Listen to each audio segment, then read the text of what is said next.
G'day, dear viewers, and thank you for your company once again here on truth2u.org. That's truth number 2 letter u.org. I'm Jono, and joining me from the Horeb Institute in Louisiana is, of course, the author of the Moses Scroll, Ross Nichols. G'day, mate. Hey, Jono, how are you, my friend? I'm doing all right. How's yourself?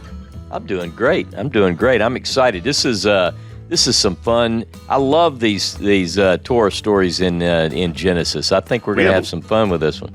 We have a lot to get to. I doubt we're going to cover it all, to be honest. There's a lot in this particular Torah portion. It is, of course, time for Season 3 of Torah Pearls, brought to you by Tanakh Tours. TanakhTours.com, T-A-N-A-K-H. If you book before 2025, boys and girls, you're going to save some money, so you want to take advantage of the early bird discount. That's right. But it is set for November 2025. You can secure your seat on the bus at TanakhTours.com. And Ross, yes, Israel has gotten larger since we last spoke.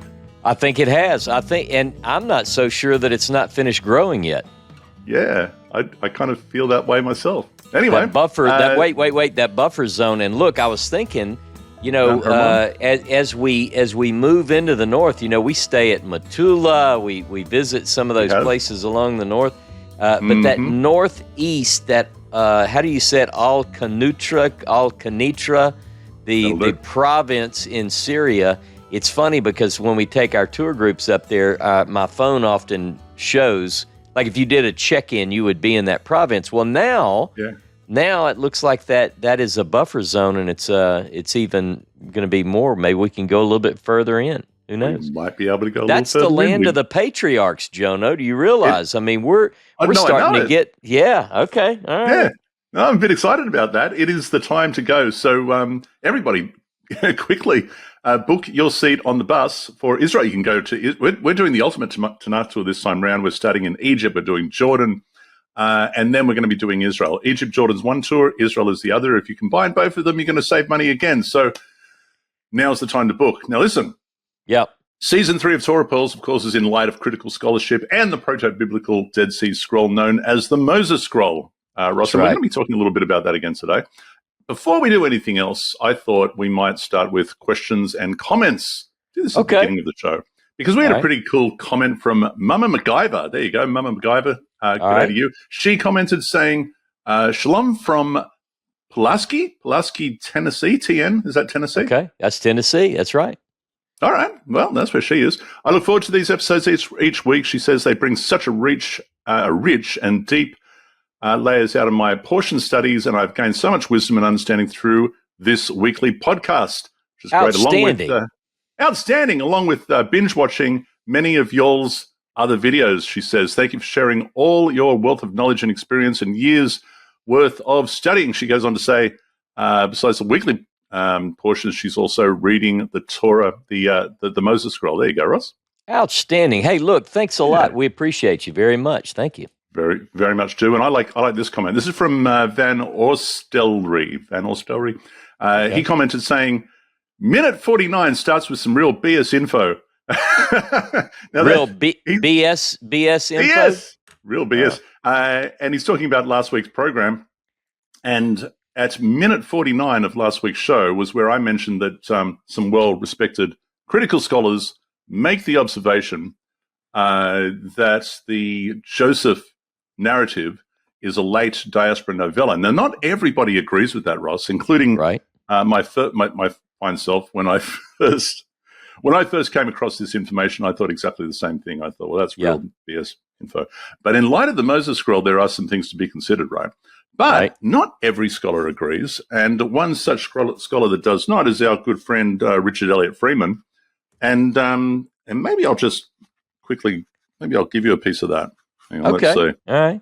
And by the way, I want to say while you're looking that up, when we're doing this, and that's why every show you say, hey, we're doing this in light of biblical scholarship. We are going to bring up some things that challenge, Jono, challenge fundamentalism. They challenge me. They challenge you. And that's one of the things that we really want to do is consider all of these different options and alternatives because we've got now the Moses Scroll. We want to consider that. We want to consider these other texts.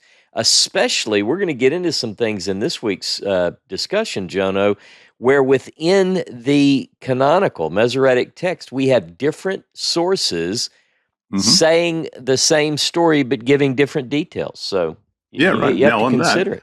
Yep. That's right. So Richard Elliott Freeman says many scholars still refer to a Joseph novella, which they regard as a united work coming from a distinct source. However, the fact that J and E can be identified and distinguished in the Joseph story shows this novella view to be wrong, he believes.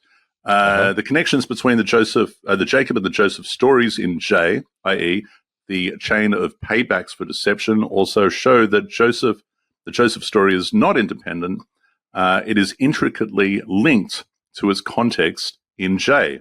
And then he's referenced a book called The Hidden Book in the Bible, page 36 to 45. That's his view. So there are, for Van or Celery, or if I pronounced that right, there are conflicting views. Sure. And there are other well-respected scholars such as Conrad Schmid, right? I really like, who says, no, this is absolutely something that is added later. And it's really interesting to read both sides, but understand that almost all the stuff that we're discussing now, the perspective that we're talking about now in the approach to the Torah portions, pretty much all of this at one point was offensive to both you and I, right? Oh, yeah, no doubt. No doubt.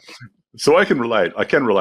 All right, so this week we are in Torah portion Vayishlach, and of course we are joined by our AI critical scholar, Ezra. So Ezra, maybe you can kick us off with a summary. All right, let's set the stage for Vayishlach. Jacob is on his way back to Canaan, and the stakes are high. He's about to face his brother Esau, who, the last time we checked, was vowing to kill him for stealing the blessing. Jacob's anxiety is through the roof, so he comes up with a plan. Divide his camp into 2 groups, send extravagant gifts ahead to appease Esau, and pray like his life depends on it, because it does. But then, in the dead of night, Jacob has a mysterious encounter.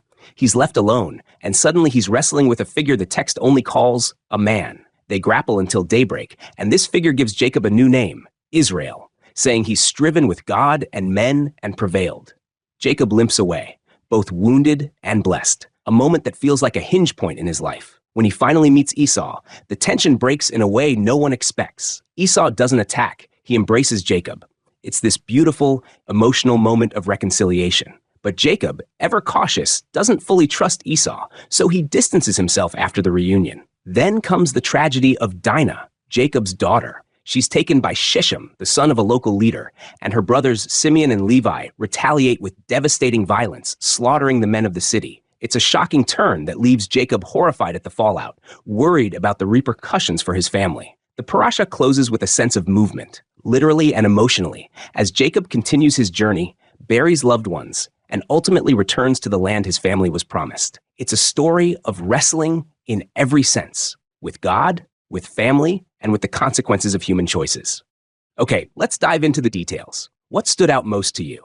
Is it Jacob's strategy, the wrestling match, or that heart-wrenching tension between reconciliation and revenge? I'll tell you, Ross, what stood out most to me, and that is that if there is an exclamation mark after the name of the Torah portion, Ezra gets very, very excited about it. Yeah, that's right. Hey, Vayishlach. Good stuff. All right, listen, thank you, Ezra. Actually, while we've got Ezra, let's keep going with that. I was going to kick off with, let's see, chapter 32, verses 23 to 33, and I might get Ezra to read that unless you want to make a comment beforehand. No, go ahead. That's fine. That's good. All right. Genesis chapter 32, verses 23 to 33. Go ahead, Ezra. And Jacob called the name of the place Peniel, for said he, I have seen God face to face, and my life is preserved. And the sun rose upon him as he passed over Penuel, and he limped upon his thigh. Therefore the children of Israel eat not the sinew of the hip, which is upon the hollow of the thigh, unto this day, because he touched the hollow of Jacob's thigh in the sinew of the hip. Hey, Jono, let me just say one thing about the Genesis Torah tablet that is, I remember. I was just about to ask you. Yeah, one of the things is that here in this chapter, the English verses and the Hebrew verses are off by one verse. And so one of the things that the Torah tablet does is it will show the reader here's the Hebrew verse, here's the English verse right together so that they don't get confused. And when I'm teaching, a lot of times I'll say, according to the Hebrew Bible, this is this. But anyway, yeah, so it's just one of the other valuable things about this. Yeah, so just while we're talking about that, Ross, just remind everybody where they can get that. And while you've got it open, have you got yours open, the Torah tablet? I do. Okay, and I do want to know what source are we looking at here. So where can they get this tool? The Genesis Torah tablet is available on our store. The link is in the description of every video in the Torah Pearls season number 3. So all they have to do is look below our two beautiful faces, and they will find the link to go to get this. In fact, Exodus is coming out pretty soon too. Okay, so what are we looking at here? We're looking at. So listen. Yep. Well, first we're at the Wadi Jabuk, and we were there in 2022 for the first time. That's right. And on tour, on the Tanakh tour, and that was pretty cool to be where this particular wrestling match took place. And there's a whole lot of questions that I have for you, Ross. And I don't know where to begin. I mean, I could begin with: does Jacob wrestle with a man, or does he wrestle with God? And is this the only name change story that we have? What do you got there? Well, there's so much to unpack here. Let me hit a couple of things real quick. In the Hebrew, there's sort of a alliteration going on. It's I just wrote down, if you're reading in the Hebrew in chapter 32, particularly verses 25 to 33, you see Yaakov. All right, that's Jacob. You see Yavok, which is the name of the river, which in English is Jabok. And then you see Vayavok, related to Avok, which is this word that is the one that we're talking about for wrestling. So it's Yaakov at the Yavok and the Vayavok. I mean, it's over and over, all these words that sound very similar. It's quite beautiful in the Hebrew. Now, the question is, who or with whom is Jacob locked up in this wrestling match? And, I mean, sometimes I think here it says very clearly it's a man, but we also know that he associates it with seeing God. He does, right? I think that's what you're talking about there, maybe. Yeah, so it's a little bit confusing. And then Hosea. I'm sorry, Hosea makes it even more complex if you follow the northern prophet Hosea chapter 12, because he seems to suggest it's a malach, and then later even refers to the malach as Yod-Heh-Vav-Heh. So who is it that he's wrestling with? Yeah, okay, and why? Yep. And why is he wrestling with him? Yeah, go ahead.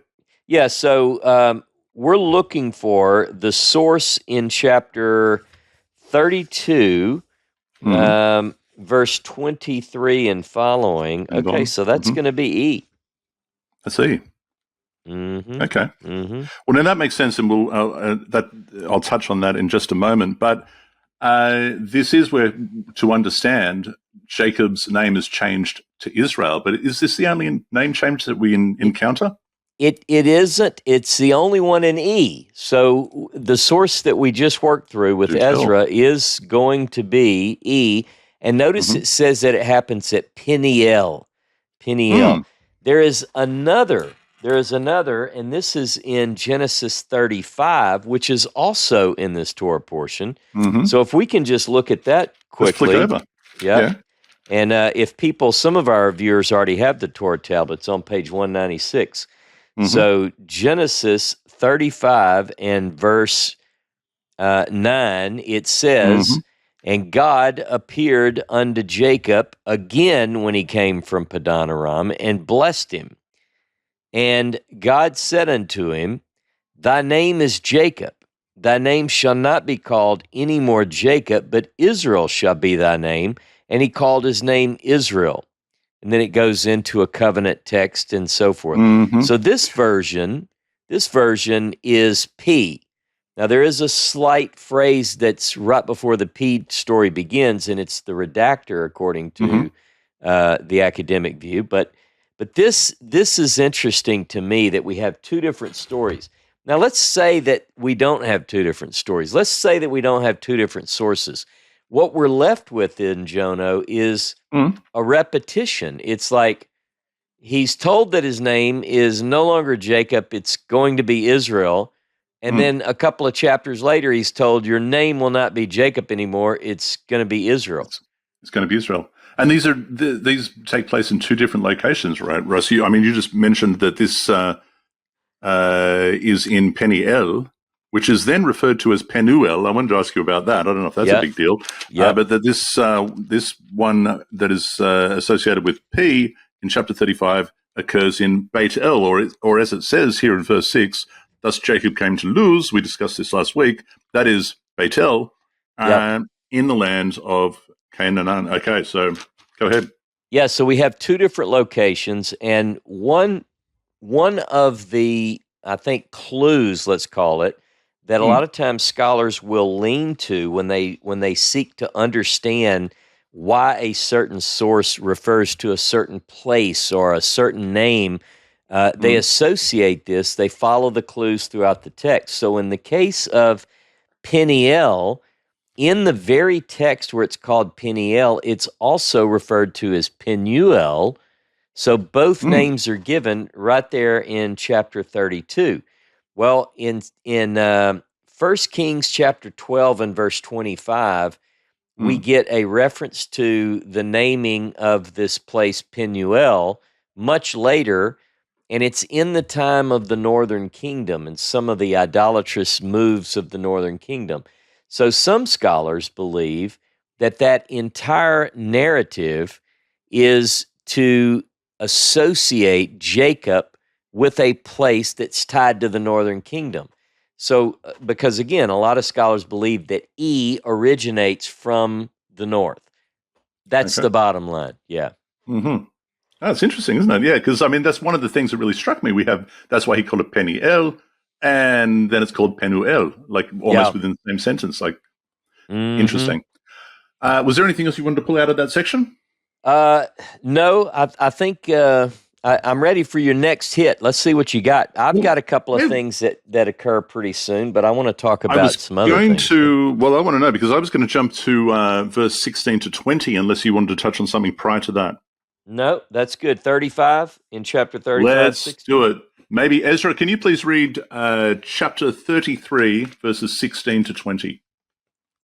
So Esau returned that day on his way unto Seir, and Jacob journeyed to Succoth, and built him a house, and made booths for his cattle. Therefore the name of the place is called Succoth. And Jacob came in peace to the city of Shechem, which is in the land of Canaan, when he came from Paddan Aram, and encamped before the city. And he bought the parcel of ground where he had spread his tent at the hand of the children of Hamor, Shechem's father, for 100 pieces of money. And he erected there an altar, and called it El Elohe Israel. So that's interesting. So I will admit something to you, Ross, and that is that in the back of my mind, I thought, hang on, wait a minute. Jacob called this Sukkot, and he called it Sukkot because he made booths in this place. And I thought, but isn't there a verse somewhere that talks about Israel leaving Egypt, and they first camped in Sukkot and they dwelt in booths? Yeah. And I thought there must have been a caveat to this verse that said, and that is why it is called Sukkot. But I don't think that verse, I think I made that verse up in my head. Can you think of where that might be? The closest I could find was in Leviticus 23, where it associates booths and the observance of Sukkot. But I don't think it says that's why it's called Sukkot. Do you recall anything? I don't know. I don't remember. I know what you're talking about, but I'm trying to think if there is a passage. I'm not so sure. I couldn't find it. Again, the closest I could find was Leviticus 23, where it's talking about Sukkot, and it says, they dwelt in booths. Of course, it is the first place where Israel comes out of Egypt in the story that they. Well, that's what I was looking to see.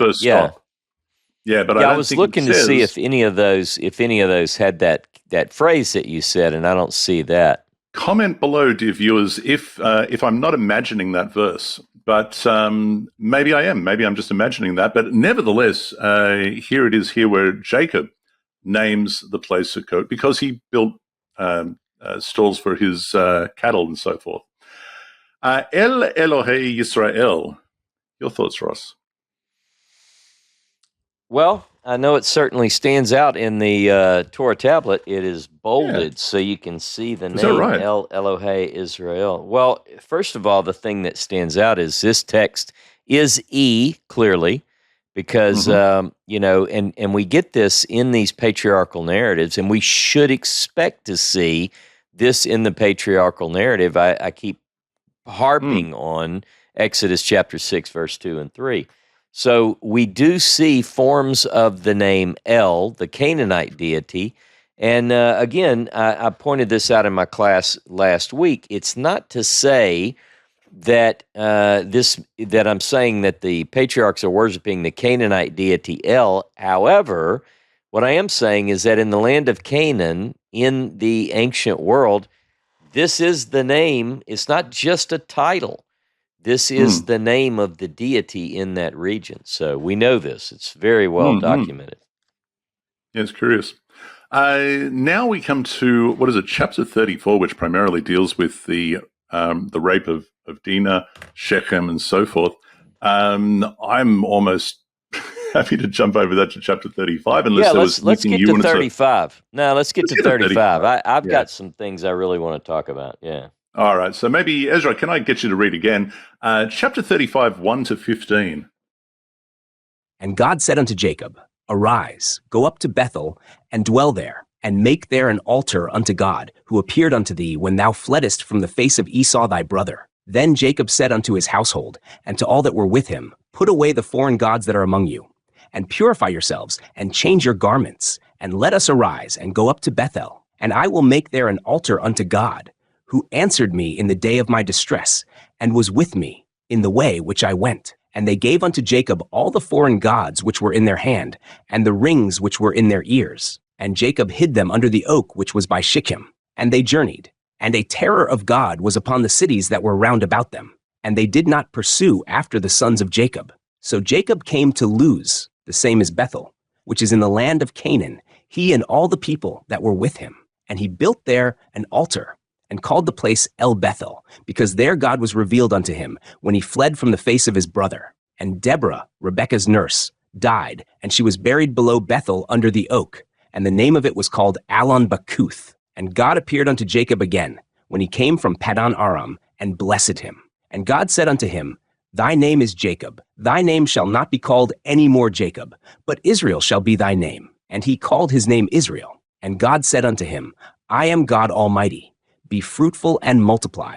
A nation and a company of nations shall be of thee, and kings shall come out of thy loins. And the land which I gave unto Abraham and Isaac, to thee I will give it, and to thy seed after thee will I give the land. And God went up from him in the place where he spake with him. And Jacob set up a pillar in the place where he spake with him, a pillar of stone, and he poured out a drink offering thereon, and poured oil thereon. And Jacob called the name of the place where God spake with him, Bethel. Yeah, so that's interesting because what we have is El, Beit El, and Bethel. I wonder if he's naming the altar there. And this is a curious passage for us because the way that it begins, I thought was a little bit odd because God says to Jacob, Ross, build an altar to the God that appeared to you. Yeah. It seems a strange way for God to... it's almost like one God is referring to another God. I mean, I know that sounds heretical. Sounds like that. Yeah. But La'el, that's what it says. Build an altar to the God that appeared to you back there. Now you're here. I mean... well, by the way, we're going to see this. That. We're going to see language like this in quite a few places. Even when we get to Exodus, when we're talking about the burning bush and we see who is in the bush and who is speaking and who are they speaking about. I mean, this is the kind of thing that we're going to see quite a bit in the Pentateuch. Mm-hmm, mm-hmm. What else did you see in that? Well, no, I was just going to say, I think we combined, actually, before we go any further, I'll just say that chapter 34 that we just jumped over is entirely Yahwist, right? That's the Yahwist source, that's J. Mm-hmm. 35 begins with the Elohist, and going from verse 9, it's priestly, right? Yeah. Which is interesting. Yep, there is, and then we jump into something that I wanted to touch on in verse 16. We stop just prior to something that I wanted to get into, but I don't want to cut you off. So what else did you want to bring up in that section? I was just going to mention again, but I think we did it just before. Here again, we're talking about Beit El. It was previously known as Luz. Now it is Beit El. He makes an altar there, and he calls it El Beit El. And then when we get to the priestly source, we're referring to God says to him, "I am El Shaddai," and uses that term, and moves on from there. But then the verses that follow this is attributed to E, and it is the sad story of Rachel passing and giving birth to her final child, Benjamin, and it is sad, Ross, of course. Yeah. Oh, of course. But it's not the only account of Benjamin's birth. Tell us about that. Yeah, so the first thing is if you look at this source, as you've pointed out, this is E, and it says very clearly that this story takes place at a place, Beit Lechem, Ephratah. Now, some of our viewers who are really into prophecy know that there's this passage in Micah 5. But you, Beit Lechem Ephratah, though you are small among the thousands of Judah, yet from you shall come forth to me. All that stuff. Beit Lechem Ephratah. So the question is Beit Lechem Ephratah a place or a family in Micah 5? But that's for another discussion. But here, notice in verse 19, and Rachel died and was buried in the way to Ephrat. The same is Beit Lechem, or Bethlehem, as many people would pronounce it. Okay. Well, in Hebrew, that doesn't say to Ephrat, it says Ephratah, because that's what we call the hey directive. So it's like if you say on the end of the location, it means towards. It's what the old grammars call the hey directive. But very clearly, it says that Rachel goes into hard labor at Ephrat, which is right there at Bethlehem. And when she has the son, she names him Ben-Oni, and she dies. Okay. So the story tells us very clearly that Ben-Oni, whose name is changed to Benjamin by his father, is born here at Beit Lechem, Ephratah. Now, but there's one other story. Now, this is, again, the P source, but there's another. Have you heard of another birth location? It's on, if you're in the Torah tab, it's the next page. It's actually, let me find the exact verse. Yep, let me back up. Let me read this. Beginning in verse 23, the sons of Leah, or you can begin with, now the sons of Jacob were 12, verse 22. The sons of Leah, Reuben, Jacob's firstborn, and Simeon, and Levi, and Judah, and Issachar, and Zebulun. The sons of Rachel, Joseph, and Benjamin. The sons of Bilhah, Rachel's handmaid, Dan, and Naphtali. The sons of Zilpah, Leah's handmaid, Gad, and Asher. These are the sons of Jacob that were born to him in Padan Aram. Now, a lot of people read right over that. But notice in verse 24, it says the sons of Rachel, Joseph, and Benjamin. And then at the end of verse 26, it says all of these are the sons that were born in Padan Aram. So the question, right, see, I know people, they don't quite see that. But so we have two locations. One would have us believe that all of the boys are born in Padan Aram before they come back to the land of Canaan. Whereas that would be P's version. E's version says, no, there were 11 of the boys, and Dinah, of course, and when they got to the land of Canaan, that's when Rachel has the baby and dies. So I just like to point that out. Two different stories, two different sources. Two different sources. And now I'm glad you bring that up. And the following two verses are really interesting, and I do want to get there, and that's also continuing on with the P source. But in between those two sources, there's a little interjection from Well, this must be J. A fly just landed on my microphone. There we go. This must be J. Yeah. And this is particularly odd, Ross, or maybe not so much, depending on the way that you look at it. But verse 21 and 22 says, "And Israel traveled and pitched his tent past Migdal Eder. And it was when Israel was tenting in that land that Reuben went and lay with Bilhah, his father's concubine. And Israel heard." Now that brings to mind other things. Okay, actually, I don't want to get into all of that, but this is particularly curious. And the reason why I find it curious, Ross, is because there seems to be a concerted effort to demonize Reuben, because Reuben is the firstborn. Yeah. And we can't have that, because what we will eventually have is the adoption of Manasseh and Ephraim, and to them is given that blessing, if you like, or that that birthright. And what is interesting is that this is the J source. I think it is also the J source, Genesis chapter 49, verses 3 to 4, where let me go there and have a look. 49 verses 3 and 4. This is Jacob speaking to his sons. This is also the J source.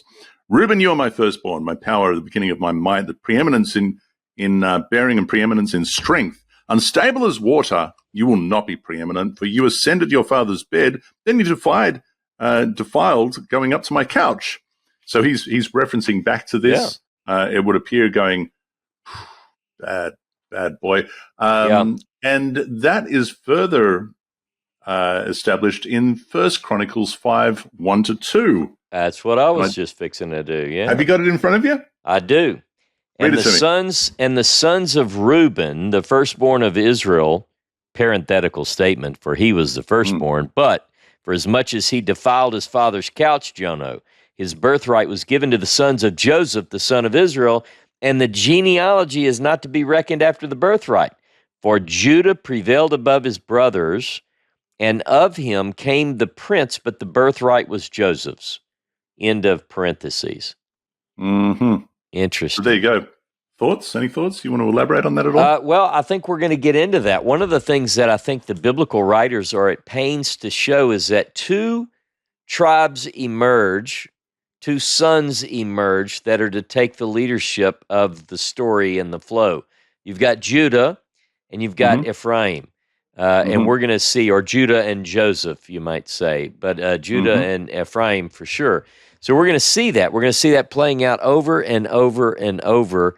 And I think it's something that the writers are telling us, hey, don't miss this. Don't miss this. Don't miss this. This is a thing that happened. This is established. Something happened. Don't forget that Rachel was the favorite wife and Leah was not, and that Reuben, the firstborn, Jacob liked Joseph because he was the child of Jacob's old age, it says somewhere. One thing about Reuben, too, that I'm glad you brought this up, because particularly when we get into the Joseph saga, we're gonna look at a lot, as you mentioned early in this episode, but one of the things that we're going to see is that Reuben is presented as, for always and ever, trying to make up that relationship with his father. He knows that it's, according to the way the story flows, it's like he steps in to help Joseph and so forth, because he's trying to win back favor after he went up to his father's couch. So we're going to have to watch all these dynamics play out throughout the story. It's quite intricately woven together. It really is, cleverly so. But it's worth noting that the Moses scroll knows nothing of this interjection of the Yahwist. There's no apparent demoting of the status of Reuben as the firstborn. As I mentioned in last week's show, there is an equation by which they're divided on Mount Ebal and Mount Gerizim, and Reuben's value, if you like, of seniority is still there. He still holds it, and that's why he's mentioned where he's mentioned. All right, now listen. The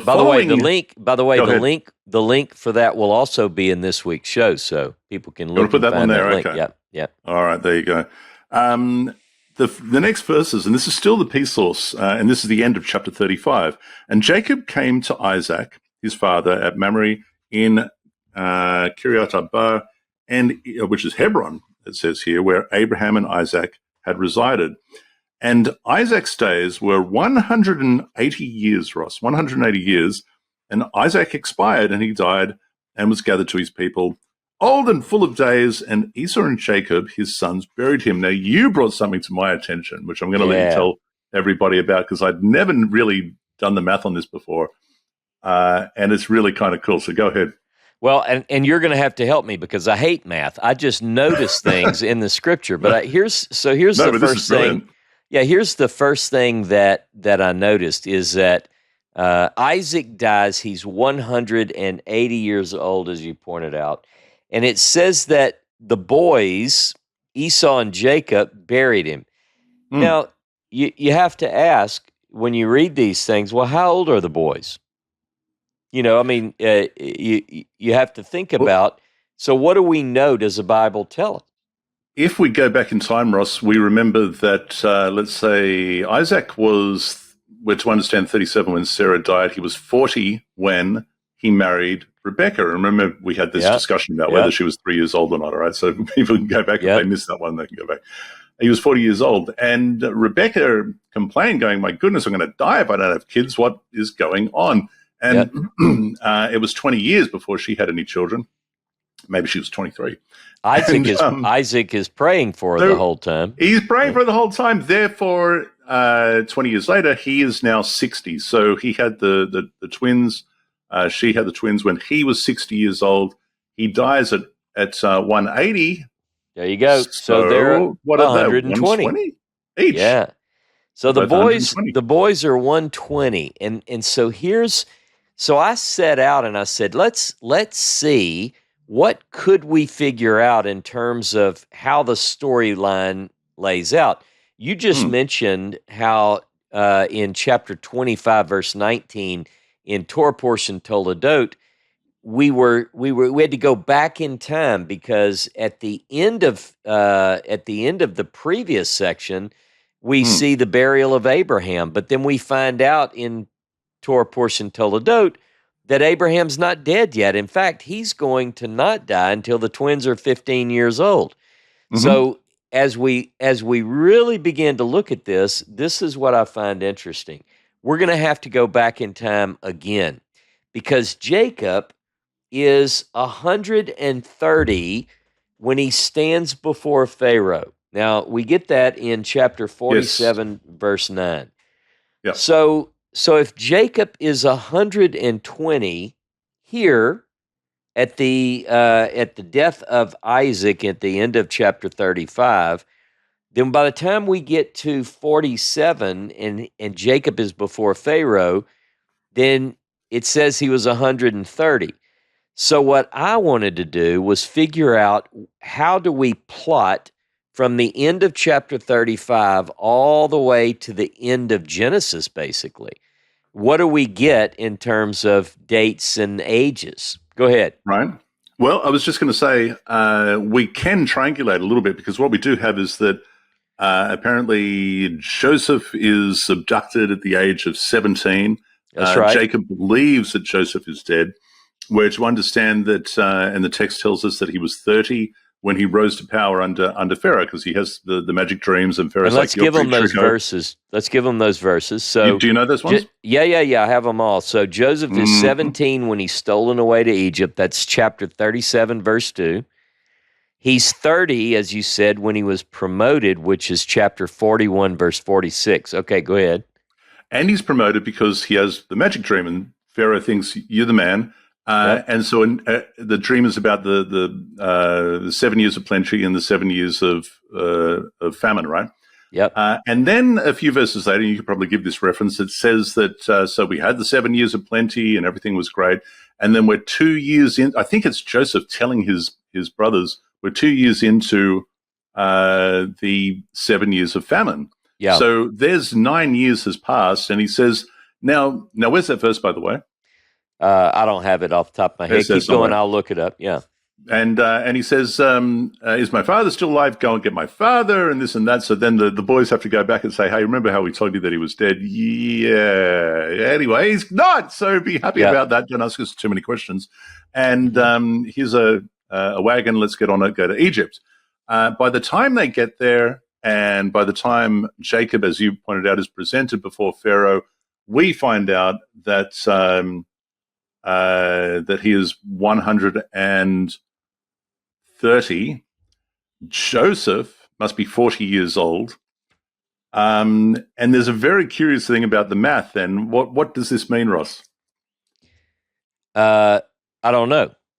You tell me. It means when they are burying, now you told me yesterday, when they are burying Isaac, both Jacob and Esau, Joseph has already been missing for 3 years. Is that right? Yeah. Okay. Yeah. I wasn't sure where you're going with that. At least as far as I can tell. And this is where, I've got pages where I'm trying to figure out, because I don't want to put anything into the text. I think you're right about this, though. I what I can say is that there's that 10-year window, but it feels like that he's already lost Joseph by the time he buries Isaac. That's the way the story seems to unfold. It doesn't tell us that yet.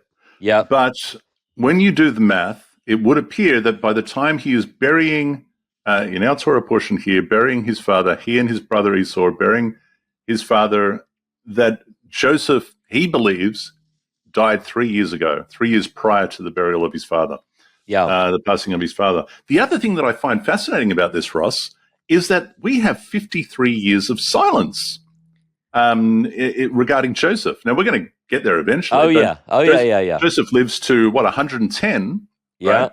Yeah. And we're informed up to the point where Jacob dies, he must be 57. So there's 53 years of this very significant figure where we're sort of given the impression, you don't need to know about that. We're done with the Joseph story. We achieved what we wanted to achieve. This is the important part, and everything after this, you don't need to know about it. Well, it's funny. It's funny that you mentioned that. If I can jump in, will you lose your train of thought? Because I just wanted to say one thing. You're right. We see in some of these narratives these incredible lengthy lives. Abraham is 175 and Jacob is 147, and we take all these stories and we accept these ages. But what we fail to think sometimes is, like, for instance, on Abraham, he's 175 years of his life, and we really, of those 14, 15 chapters, most of it, I think the 5 chapters deal with 1 year, one specific year out of his whole entire life. Well, when we look at these patriarchs, sometimes in their long, long, lengthy lives, we only get a small portion of it. And like you said about Joseph, where does he go? I mean, is he just seated on a throne for these decades and we just don't hear about it? Because it's going to be a real important question when we get to the idea of the Exodus. How long were they in Egypt, and how long were they being oppressed? Absolutely. So it's really fascinating. Now, I'm going to tell you something even more fascinating, why we're talking about math. When Idan Dershowitz, like I said, Idan wrote The Valediction of Moses, highly recommended everyone go and get a copy of that and read it, about the Moses Scroll or the Shapira Scrolls, of course. Yep. And he and I were talking about the paper that we referred to in this show and in the previous show that I wrote regarding the division of the tribes on Mount Ebal and Mount Gerizim in the Moses Scroll. And we were talking about the mathematical equation there, and he said, hey, you know what this reminds me of? And this is really cool. This reminds me of a curious equation discovered by Nahum Sarna in a book called Understanding Genesis in 1966, right? He gave me the reference. And here it is. While we're talking about the ages, because this pertains to the verses we're discussing, Abraham, as you mentioned, died at 175. Sarna points out that 175 is 7 times 5 squared, or 7 times 5 times 5, right? Okay, fine. Isaac dies at 180, which is 5 times 6 squared, or 5 times 6 times 6. Jacob, we don't know it yet, but he is going to die at 147, which is 3 times 7 squared. So we have 7, 5, 3, and then 5, 6, 7. 7 times 5 squared, 5 times 6 squared, 3 times 7 squared, and these are the ages of the patriarchs. There's no way that is not by design, right? So clearly the author... This is... I was so bad at math, like I would never have caught that, you know? I was unaware of this too, but I was reminded of this because when I came to this particular verse in our Torah portion, it was actually Brettler that made mention of it, and I thought, oh yeah, I remember Dershowitz, Idan telling me about that. And here is the thing that I don't know that Brettler talks about, but this is another really curious thing, and you'll make some connections right here as well. Again, Abraham 7 times 5 squared. Well, if you add those numbers together instead of multiplying them, 7 plus 5 plus 5 is 17. Isaac, 5 times 6 squared. Well, if you don't multiply them, but you add those numbers, 5 plus 6 is 17. Jacob, right, dies at 147, 3 times 7 squared, or 3 times 7 times 7. Again, if you just add those numbers rather than multiply them, it adds up to 17. What's the first thing that pops into your mind? That the math is over my head already. No, the number 17. Come on now. What should pop into my head with 17? Oh, because Jacob. Yesterday. Oh, okay. Yes, okay. Go. So Jacob is Joseph is 17 when he is stolen away, as he'll later refer to it, and the last 17 years of Jacob's life is spent with his son. So the first 17 years of Joseph's life, Jacob spends with him, and the last 17 years of Jacob's life, Joseph spends with his father. So you've got 17 on both ends, and we have that math works out because the verses tell us the ages. That is super, super curious. Why it is like that, what those numbers meant to the authors at the time, I have no idea. If anyone knows, by all means, put it in the comments. But 17 apparently was a magic number. Can you think of any other references to 17? Besides those, I can't, not off the top of my head. I can't, not off the top of my head. All right, well, that's that. Now, we're not at the end of the Torah portion.